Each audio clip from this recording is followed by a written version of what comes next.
Thank you for joining us. Today the Government is announcing our next steps to safeguard secure and affordable energy supply for our country. Shortly, the Minister for Energy, Simon Watts, will provide you with key details of the decisions Cabinet has made. I first want to state how important this work is for our plans to grow the economy and to also outline the leadership role our Government will play as a major investor in New Zealand's electricity system. Securing abundant, affordable energy supply is a key part of the Government's Going for Growth plan. As we look forward to 2050, the Government forecasts that total demand for electricity will increase by 50%, driven by the electrification of industry, process heat and transport. Here in 2025, however, New Zealand's energy system is under strain. Once talked about as a source of global economic advantage, it is increasingly seen as a source of economic risk. Our Government has concluded that intervention now is needed to ensure that New Zealand's future electricity supply will be reliable and affordable.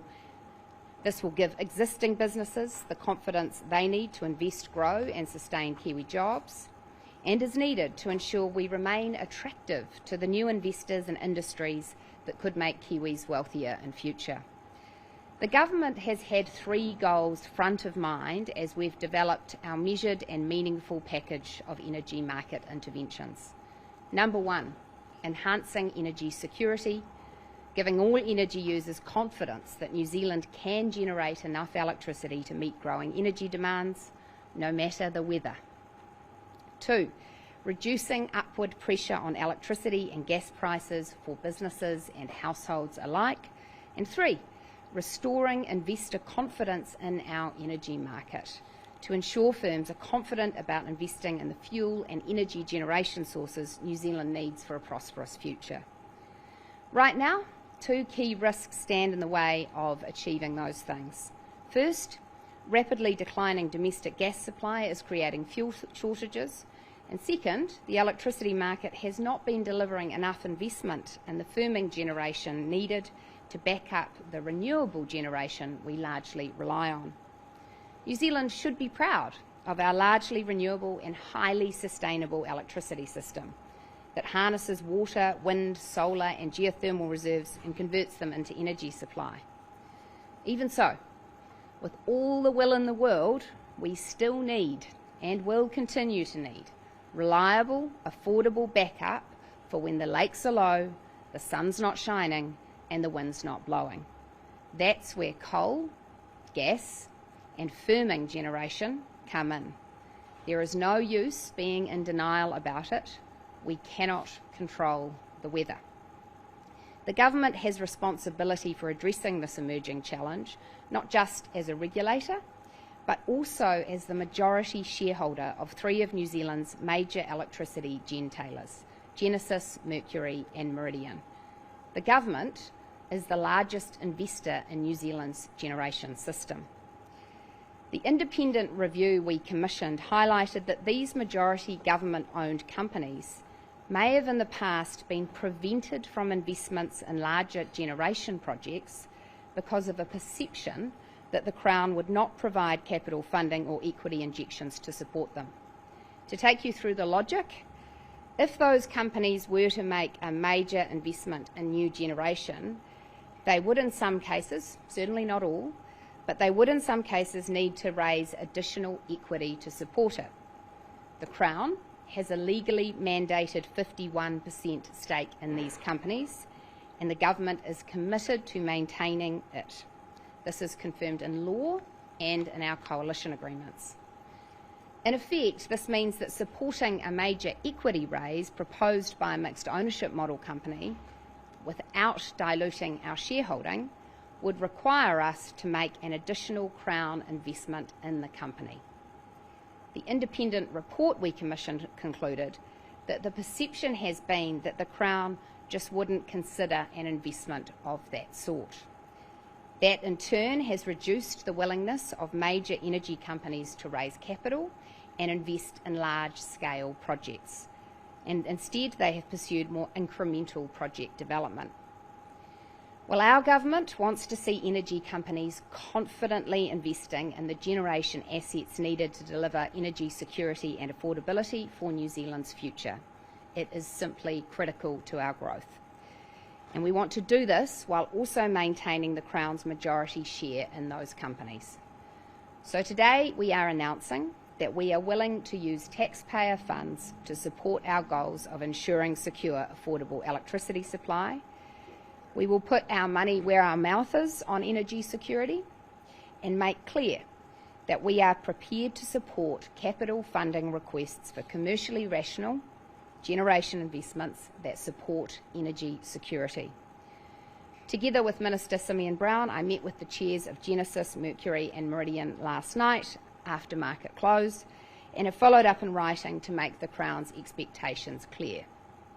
We expect these companies, in which we are the major shareholder, to seek out and bring forward commercially sound opportunities for new generation and firming capacity. We have indicated that we will look favourably on requests for Crown investment where they make commercial sense, are supported by other shareholders, and advance the government's goals for secure and affordable energy supply, particularly through the provision of firming capacity that addresses dry year risk. We consider that the step we are announcing today should result in companies approaching the Crown with viable investments in the near term. I will leave the companies themselves to outline their own strategic and investment intentions, and in keeping with the market sensitivity of these matters, I will not be drawn into any speculation on what those proposals may be. I'd also like to note that this perceived Crown capital constraint is by no means the only issue that has held back generation investment in New Zealand. The Huntly Strategic Energy Reserve proposal, approved by the Commerce Commission just yesterday, which it assesses will assist security of supply and lower wholesale energy prices, is also significant, as is our fast-track consenting regime and as are the other steps Simon will shortly outline. All of these will play a vital role in securing affordable and energy supply. There is no one silver bullet for dealing with the complex issues that have contributed to New Zealand's current energy challenges. However, Cabinet has agreed that the step I've just outlined will certainly help. We are, as I said, the biggest investor in electricity generation in New Zealand, so our investment signals really matter.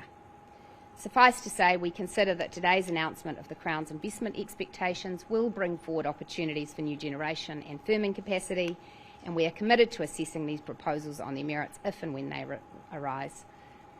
I notice in a metaphor that the lights appear to have dimmed, which could be New Zealand's energy future if we don't make the changes we're proposing today. And I will now hand over to Simon to share further details of the package.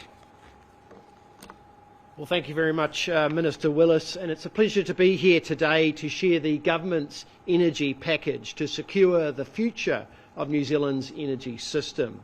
Our exceptional renewable resources have led us to a diversified energy mix with high levels of hydro, geothermal, wind and solar generation powering the economy. But it is no secret that our energy system is under significant pressure.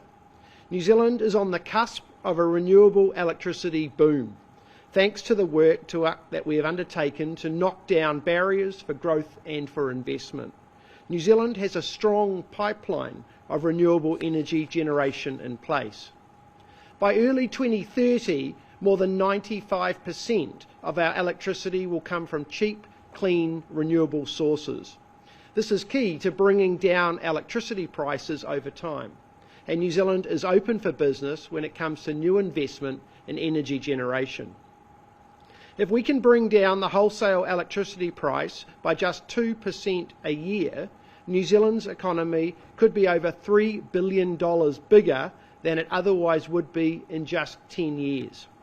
The Frontier Review that identified that as one of the major significant barriers that we must overcome. We need reliable backup options to generate electricity during our driest years, when we cannot rely on our hydro lakes or wind to generate the electricity we need to keep our economy running. The Frontier report confirmed that it is the lack of backup supply that is creating uncertainty in the market and driving up power prices. They also found that the market has left us on the edge for too long, failing to invest in both the fuel and the generation that we need to fill that gap. Much of this is concluded to be a direct result of decisions made by the last Labor government, including its ban on offshore exploration and its 100% renewable target, which scared off investment and left us dangerously short of reliable backup generation. Because of Labor's policies, households and businesses have been paying the price. This is clearly unacceptable, and we cannot put our heads in the sand and hope for rain every year. There is no silver bullet, but bold, urgent change is required and needed across several areas to manage the dry year problem. Bring prices down and, importantly, give Kiwis more control over their power bills and keep our economy running and growing. In response to the review, the government is progressing 2 key work streams that will help ensure that we have abundant and affordable energy. Firstly, we are investing in energy security now. To manage the dry year problem and bring prices down, we need a reliable power source that can be accessed quickly and on demand. The government will step in to commence procurement of an importation facility for liquefied natural gas. LNG is a proven way to bolster domestic gas supplies and is used around the world. In New Zealand, LNG can deliver the backup fuel supply that is needed to generate electricity during dry years and power some industries and businesses that are also reliant on that gas. Ultimately, ensuring that we have certainty in dry year backup supply will help unleash more renewables and bring down prices. On the 6th of October, the government will be seeking registrations of interest from potential providers and proposals for accelerated delivery of this facility, which could see LNG imports up and running earlier than a standard procurement process.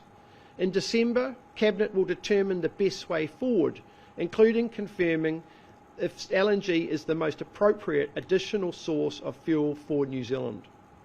Government energy demand, for example, in New Zealand's hospitals and schools, can play a role in unlocking new investment in different types of energy generation.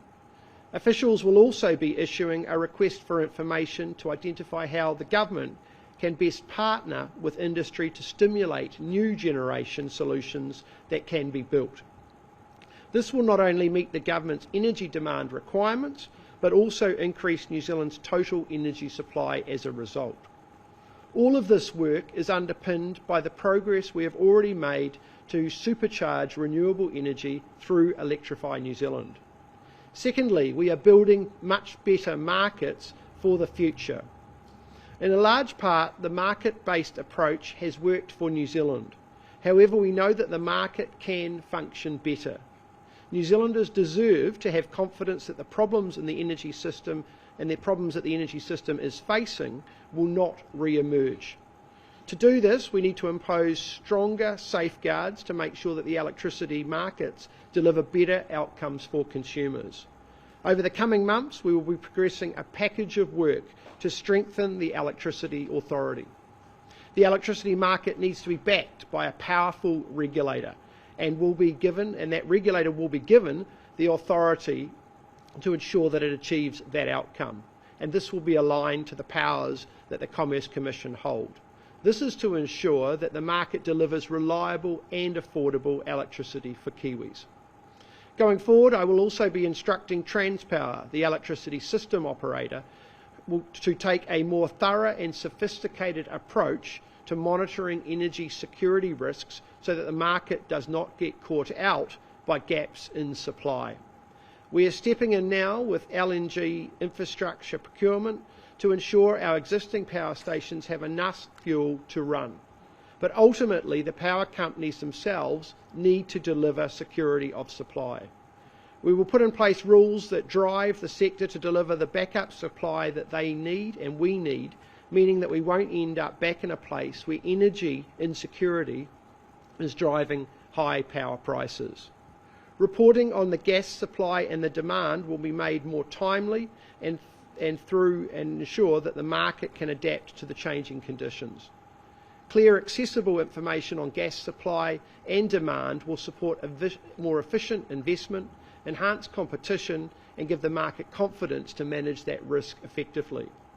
Finally, we are making it easier for electricity distribution businesses to invest in new generation projects. We will work with the industry to ensure that EDBs operate as efficiently as possible. This will help kickstart innovation and avoid unnecessary costs being passed on to consumers. In its entirety, this package joins the work already underway and announced by the Electricity Authority to ensure that New Zealand has abundant and affordable energy for next winter and beyond. And there are more targeted recommendations from the Electricity Market Review we are taking forward, such as the non-discrimination announcements we made earlier this year. With our plan in place, we can make this a reality. Our future is powered by renewables with a market that has the certainty that it needs to manage dry year risk and deliver lower prices for Kiwis. This also then enables our economy and GDP to grow, and no businesses or households need to worry about power costs as a handbrake on their economic well-being.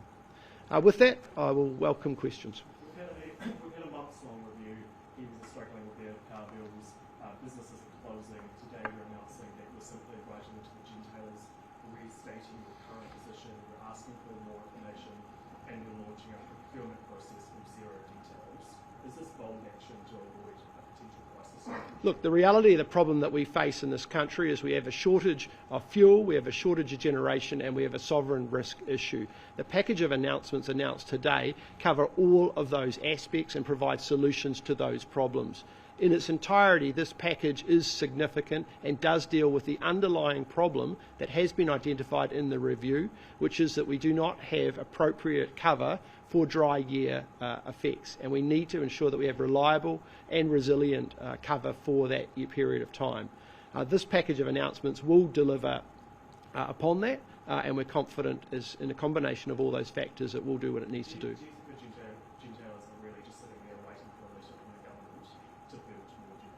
Look, as the Minister has noted in regards to the perception identified in the report, we are taking steps to take that off the table. We've been very clear that we will be looking at opportunities should they be put in front of us, and that is not a blockage in terms of the ability for us to have more generation in the market. You've decided to agree with that knowledge of the Frontier report, but you've rejected many of the other major recommendations. Are you just picking and choosing what suits you as the government? That's not the case. We have ruled out a number of the recommendations, but we also had the review peer-reviewed by 2 international players, and the peer review also identified, in some cases, a disagreement with some of the recommendations. We've also taken on board a significant amount of advice also from officials and broader sources to ensure that we have the right actions on the table. We're confident that this package will deliver the outcomes required. Well, the reality is that some of the changes that we are announcing here will have an immediate effect. With the introduction of the request for information around the procurement of LNG going into the market on the 6th of October, with the procurement process in regards to using the government's demand profile to purchase electricity to drive new generation will be released today. The instruction to Transpower and other players and regulators in terms of undertaking that work with immediate effect. So those are immediate actions that will start to have downward process. A request for more information is not going to lead to immediate lower power prices for Kiwis. How quickly is that going to translate into lower power prices for Kiwis and for businesses? The major issue that we face in the context of high power prices in this country is there is about a $30 to $50 volatility price built into that price because of the fact that the dry year effect is not covered. As a result of the regulation that we're putting in place, as a result of the actions that we're undertaking, we deal with that core problem. and our objective is to take that volatility off the table. And as I said, the actions that we've announced will start to have an immediate effect. What would you say to the argument that the reason the market's been on the edge, as you put it, for a number of years, is not because the generators are capital constrained? That's not consistent with them paying out 100% of their free cash flow dividends. The reason is that that's where it's in their interest for the market to be, to maximise their profits. Well, look, what the Frontier report was very clear in identifying is that we have a significant pipeline of renewable generation coming through, but we do not have the investment going into the firming part of the market, which is required to cover us in a dry year, which we saw last year. That is the problem statement that the actions within this report will address, and that is the key challenge that we face in regards to the high prices we face in our country. You actually have a framework for addressing the dry year risk problem. Do you have any more detail about what that may be? Is that capacity pricing, or is it reinvigorating the economy side, or what is the solution? If it's not the new code model of Frontier report. Well, I think the reality is that we've taken steps to look in targeted regulation in the market in order to fix the problem. There were other recommendations more broadly around significant government intervention coming into the market. But I think we have to be reflective of the fact that the ability for us to do targeted regulation to solve the problem is the most efficient mechanism that we can undertake in order to fix the problem, which is what we're dealing with. I think we only have to look back 30, 40, 50 years of a nationalised model which did not deliver the outcomes that this country requires, and we're not going back to those days. Minister, power prices have increased for Kiwis by about 9% over the course of the past year. Can you guarantee for Kiwis that they will not face that same increase as a result of your reforms for the upcoming year? Look, what I can guarantee is that the result of the actions that we're implementing across this bundle of package announcements today will have downward pressure in the context of that price point for New Zealand consumers. As I said, there is a relatively significant volatility price built into the current power price because of that dry year effect. We are not currently regulating that under the status quo. The fact that we are proposing to move to that model is some of the most significant change in the energy market that we've seen in many decades. That does deal with the underlying problem that we face. Why not make a more radical change like we suggested in recent days, renationalising the power companies or splitting the G-Fagers? Look, the reality of some of that, they may make good political bumper stickers, but they are not good policy. We have identified as a government what are the problems that exist within the market and come up with the solutions that are most efficient and effective to deal with those problems. We're not into bumper sticker politics. We saw what that did in regards as a result of the last government around banning oil and gas, and we saw that as a result of the 100% renewables, and that is where we ended up last year. New Zealanders paid the price for this and that policy decision making, and we're taking ownership.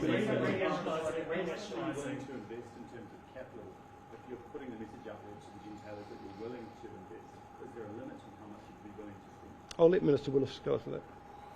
We'll consider proposals on a case-by-case basis, and I'm not going to get ahead of it by suggesting a quantum of cash. What I would highlight in response to some of the questions, particularly from you, Jamie, is that the Frontier report is very explicit. When they spoke to the gentailers themselves, in which the Crown is the majority shareholder, they said in their own words that their investment intentions had been curtailed by their perception that the Crown lock meant they wouldn't be able to access capital from the Crown. And I do believe them. I do believe them, and based on the briefing that I gave last night to the chairs of those energy companies, they welcomed this signal, and I am confident that there will be plans being taken out of drawers and reimagined that would otherwise be gathering dust. Have gentailers ever reached out to the government to ask about that capital? I mean, the proposal here is they've got these big plans for new thermal generation. They've just been sitting on it because they've assumed but never bothered to ask whether the capital's there. Well, no, they haven't asked this government, but let's get real here.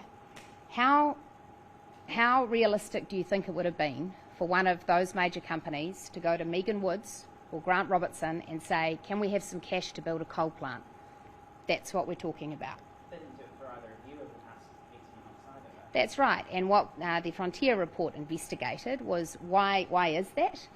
Why hasn't that come forward? Because obviously the balance sheet position of the different entities varies, but they were very explicit in saying to the Frontier organisation, look, we think that the Crown simply wouldn't be prepared to invest more capital in order to make investments happen, so we don't bring those proposals forward. Renationalising energy retailers or splitting them up, if that's something that's been mooted by Shane Jones in the past, you called it a political bumper sticker. Are you attacking your associate energy minister? No, I'm not. I'm just acknowledging that the fact is that the package of announcements today is the package of announcements that was supported by the Cabinet and is the government's position on solving the problems that we face in our energy market. Did Shane push hard to try and get some more The consensus of the package that we've got on the table today represents the government's position on energy and the solutions to that problem. It is a clear package and that represents the government's view on how we deal with this problem. The work underway in regards to the Cabinet paper was a joint paper between Minister Jones and myself. The decision was unanimous and as I said, we stand by that position. This is a clear package of interventions by this government to deal with the problems we face. As a national minister, are you worried that you are creating quite a battlefront for New Zealand first at the next election? They can go to the public and say we want to provide more radical reform. Doesn't that squeeze you in as the national hub? What I worry about as a national minister and the minister of this government is the fact that New Zealand households and New Zealand businesses are struggling as a result of the implications in our energy market. That means they do not have abundant and affordable energy. And as a government, we have taken ownership and accountability for the problems in which we have inherited and delivered one of the most significant packages of reform in this market for many decades. That will go to the heart of solving the problems that we face as a country at the moment. We must get to a point where we have more abundant and affordable energy prices. We need that for sustained economic growth. And it is one of the single most important factors that will give New Zealand a competitive advantage on the global stage if we can get to that position, and I believe we can. LNZ, I mean, is a help, but what's the government actually doing on development and appraisal of existing discoveries like now with these Tubuai, that's where the domestic industry is. Why isn't that happening? Well, look, the government has already made announcements in regards to the $200 million fund in terms of equity investment into exploration in regards to that area. I was in Taranaki yesterday. I was visiting a number of the operations down there and things are progressing well. But what is clear is that the underlying sovereign risk positions that we have highlighted and that was identified through the Frontier report are and did have a chilling effect on investment going forward. As a government, we've been very clear with that sector and the New Zealand economy that we back that sector. We require it in order to ensure that we have reliable and resilient sources of fuel in the dry year. And the initiatives that I've also announced today in terms of instructing GIC to undertake more regular reporting in regards to gas holdings also ensures that we have better information to make more informed decisions. Yeah, it doesn't actually get, drill bits turning though. So, what other levers does the government have? Well, the reality is, as I've said, we've already announced our $200 million fund, which provides significant investment in regards to that. And Minister Jones has opened that process, and he'll have more to say on that soon. Minister Willis.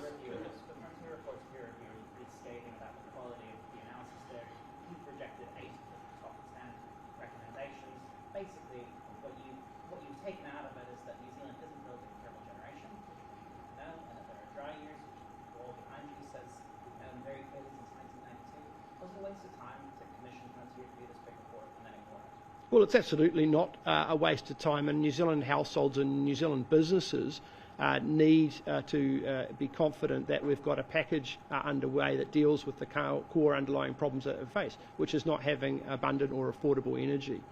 The report identified the underlying problem, and as a result of that, we are targeting solutions to that problem. Was it a problem that you hadn't known about? Did you need this report to tell you there isn't thermal generation being built? Well, the energy market is complex and has a multitude of considerations that need to be put into place. As a government, we wanted to make sure that we have all of the information available to make sure that the recommendations and the actions that we take deal with the problems that we face, and to have the confidence that that would be the case. And we are confident that the package of actions that we have tabled today will deal with the underlying problem, particularly around the issues around the dry year, which, as we experienced last year, had a significant implication on the viability of New Zealand businesses in particular, and that is not a position that we can sustain going forward as we want to grow our economy. Minister Willis, can I just ask you, if the Crown is unwilling to divest any equity, what is the incentive for someone to be able to put capital into the gentailers? Why would someone be putting their money in if they're not going to get any equity out of it? Well, because if the company puts forward a proposal that will generate a commercial return, then shareholders should be willing to invest in that, and new purchasers of shares may wish to purchase them. So that would be the commercial basis on which a proposition would come forward. What we don't want to be the case is that those proposals don't even come forward, because even though the company thinks, yeah, the market would probably invest in that, but we'll never get a dollar out of the Crown, we would end up being the barrier to the very generation we want to see. And we are making it crystal clear that no one should be operating in that assumption. And in fact, our expectation is that the firms bring forward proposals for generation. Just regarding the LNG, that's obviously going to require a large amount of infrastructure. What kind of, financially, what does that look like? Because obviously you're going to need to budget for that investment, to be doing kind of any cost analysis. Well, that's exactly why we're going into the procurement phase we are now, to get better, more granular data about the potential costs and how those would be met to inform a business case and budget decision. You must have a rough idea. You must have a rough idea, though, Minister. Can you share us what the rough idea It very much varies depending on the type of proposal that's progressed. I'll let Simon talk to the detail of that a bit more, but I do just want to make this point, which is when we think about the future growth and productivity of this economy, there is almost nothing more fundamental than ensuring we can keep the lights on. And so if the Crown has to make investments to support that, this government will. Can I ask it a different way? Just to say, if there are significant capital requirements implied in these announcements, do you expect to deal with those capital requirements within the envelopes that you've already input? I have obviously considered all of these proposals in light of our fiscal strategy, and yes, I'm confident that we can meet these commitments while also keeping to our fiscal strategy. Well, government is a constant process of prioritisation.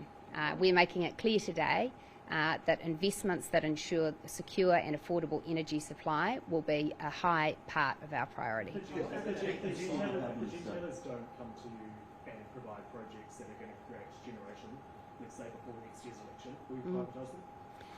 I'm confident they're going to bring proposals forward. Have they foreshadowed some projects too? I'm not going to comment on that. That's for individual energy companies to comment on. No, I'm not commenting on their investment intentions or their strategies. What I can say is that I think that the Crown's signal today will be important for bringing forward generation. Earlier this year, the gentailers had an operating profit of more than $2 billion. They paid out $1.4 billion in dividends, including to the government. How do you explain, and they invested much less than that in new generation, how do you explain to the public that they might need to tap the public purse again for more money to invest when they've been in that situation? Well, simply to say that we will be very careful in assessing those proposals to make sure they actually stack up. As a shareholder, we would be getting a commercial return from those investments, as well as ensuring New Zealand's secure energy supply. One of the things the Frontier report analyses is the investment record of Contact Energy, which is privately owned, versus the mixed ownership model companies, and concludes that Contact has been investing at a far faster pace. What we don't want to allow is a scenario in which New Zealand doesn't have the electricity generation it needs because the Crown is perceived as a barrier to investment. It's just not consistent, though, is it, those numbers? It's not consistent with there being a capital constraint, very large operating profits, large dividends, paying out all of their free cash flow, form of dividends, borrowing in some cases to do that. That just doesn't spell a company that is feeling, I don't have the money to make an investment, does it? Are you sure there aren't other reasons why they're not investing, which are more to do with their incentives and the way in which they maximise profits. Look, I understand the point that you're making, and I will leave the companies themselves to comment on their own commercial judgments. But certainly what the Frontier report comments on is the fact that it is potentially the case that shareholders in those companies, including those who have private shareholdings, are looking to it as a high dividend stock, and that therefore that expectation is built into the stock. So in order to raise capital, rather than shortfalling a dividend, the better and more logical way for the companies to proceed could be to raise equity, to broaden the shareholding. That is a supposition that the Frontier report makes. The logic of that makes sense to me, but as I say, I would leave it to the individual companies to comment on their commercial judgments. But certainly it's the case that when you compare their investment records with that of Contact, they've fallen short. Well, yes, I have met with them last night. I've written to them to be clear that we now have an expectation that they bring forward proposals to invest in additional generation, particularly where it would add to firming capacity and protect New Zealand's dry year risk. Was any consideration given to anything more retail? I mean, there were rumours of solar subsidies, for example. Is that something you looked at? As part of the broader actions, that's not something that we've looked at as part of this package, obviously. We've dealt with the underlying problems that are in the market driving the price of energy and put in place that. In regards to the questions before, we also have quite a significant portion of a regulatory framework that we will put in place which will impact all participants within the market. That will ensure that where there is an appropriate firming capacity in the market, then that will be regulated, and the enforcement of that gap will be enforced by the Electricity Authority. The regulation of that is not in place under the status quo market or in the current model today. That is a significant regulatory change that will provide additional tension on all players within the market to ensure that they are covered for dry year. And you've spoken to this to some degree, but look, very simply, why not privatise? Why not just sell? Because it's not going to fix the underlying problem that the New Zealand energy market faces. The underlying problem, as we've stated, is that there is not sufficient investment in the firming capability to cover a dry year effect. That's the problem, and that has been reinforced by the analysis undertaken from Frontier and also consistent from the peer review as well. They have recommended the underlying problem statement, and the solution that we've put in place by government is what we think is the appropriate mechanism to deal with that problem, but not go further. There is significant complications around significant intervention into the market. As a government, we support the fact that New Zealand has a market-enabled energy market that is fundamental to our success. It is operating fundamentally well across many areas, but there are parts of the market that are not operating efficiently, and that is the areas that we've resolved through the actions today. In terms of immediate intervention, did the government consider at any stage potentially looking to increase the amount that's given as part of the winter energy payment, help those on the lower end of their power bills? Look, the fundamental problem in regards to the price of $30 to $50 being embedded in the power price because of dry year, that intervention would not solve that problem. As I said, we've been focused on the underlying. It would help them in the immediate, though, Minister. Look, I think what is fair to say is that we don't have to look too far back into the history where sugar hit policies were thrown around all over the place, which did not result in enduring solutions to the problems that the country faced. We have significantly high prices in this country because of the problems that we have identified, and as a government we're taking actions to deal with those problems in an appropriate policy response. Is it fair to call it a sugar hit policy when that's cash in hand for people out there at the lowest end who are struggling with their bills? Is that a fair example? We absolutely understand and appreciate that New Zealand households and businesses are struggling under the fact that the energy prices are higher in this country than where we want them to be. That is a fact. What we've done as a government is we've recognised that as a problem, we've identified what is causing that problem, and we are providing solutions and actions to deal with that.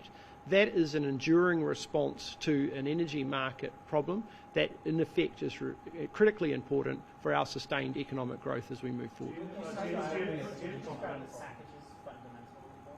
In the context of the bundling of the actions together as one intervention, it does represent some of the most significant changes that we've seen in many decades in the energy market. Just on LNG, the industry reports in LNG found A, some difficulties with setting up a large-scale terminal, and B, that a small-scale terminal would have higher gas costs, $20 and a bit per gigajoule, which work out to a $200 per megawatt hour baseline cost of generation.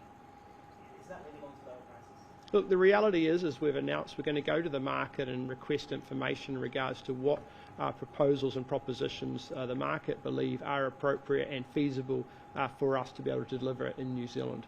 We will assess that information by Christmas as Cabinet, and we'll just make a decision in regards to that. I think you have to be aware that the complexity around establishment and building of an LNG importation terminal is complex and challenging, and there are a number of dependencies, including equipment dependencies, that are rely on overseas players as well to be able to do that.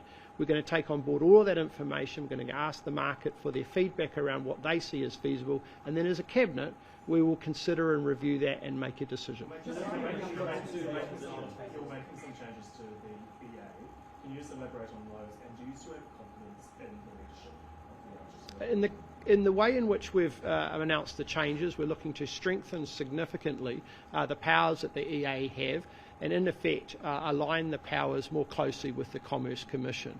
We need a more powerful regulator to be able to enforce the aspects that we've identified as well, including competition and making sure that the initiatives that they've announced around non-discrimination, etc., are enforced.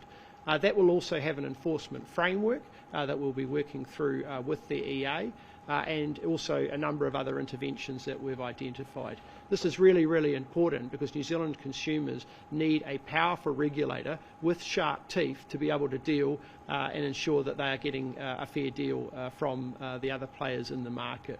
In regards to the broader composition of the EA, that is an area that we are currently reviewing, and we will have more to say on that soon. Do you have confidence in the leadership? I have confidence in the leadership across the Electricity Authority, and in addition to the changes that we've announced today, that will provide them more powers and capabilities, but we are continuing to look at a wide range of options here as well. Just to the opposition about this, I understand Megan Woods reached out to you a while ago seeking bipartisan approach to the energy crisis. What conversations have you had? Yeah, so Megan and I will be meeting in the coming weeks to discuss the actions that have been outlined in this plan. It is obviously important, as I've highlighted, that all parties across our government understand the importance of finding solutions to the problems in which we face, and we'll be having those discussions in the coming weeks. Just to be really clear, you're saying that there'll be immediate downward pressure on electricity prices.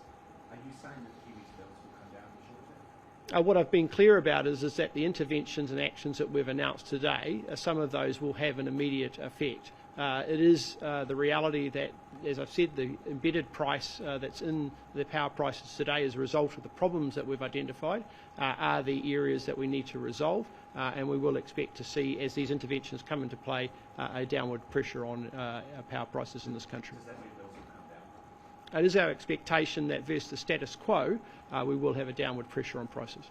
I'll just do One one question. question, yeah. The assurances that you've given to the gentailers, why could that not have happened a year ago when the government started looking at this? And why do you think that a situation has arisen where the gentailers had that expectation?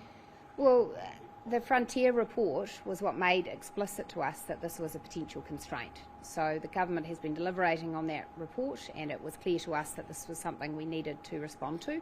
And as I say, we are confident that in sending the strong investment signal, not only will we give those gentailers themselves the confidence to develop and dust off plans, but also we're sending a signal to every other investor in those gentailers that we are not going to hold back commercial investment and that they should be able to look forward to those growth opportunities. But why did it get to that point where the gentailers didn't think that capable would be? Look, I can't answer for the last government, but I think it's clear from everything that Simon has said today and everything that's contained in this report that considerable uncertainty has hung like a cloud over our energy sector for some years.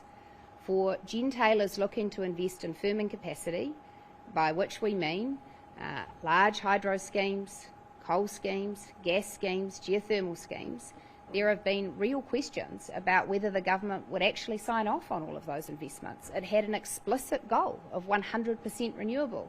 In what world can a gentailer come forward and say, well, we know you say 100% renewable, but would you chuck us a few million for a gas plant? That just wasn't a realistic proposition.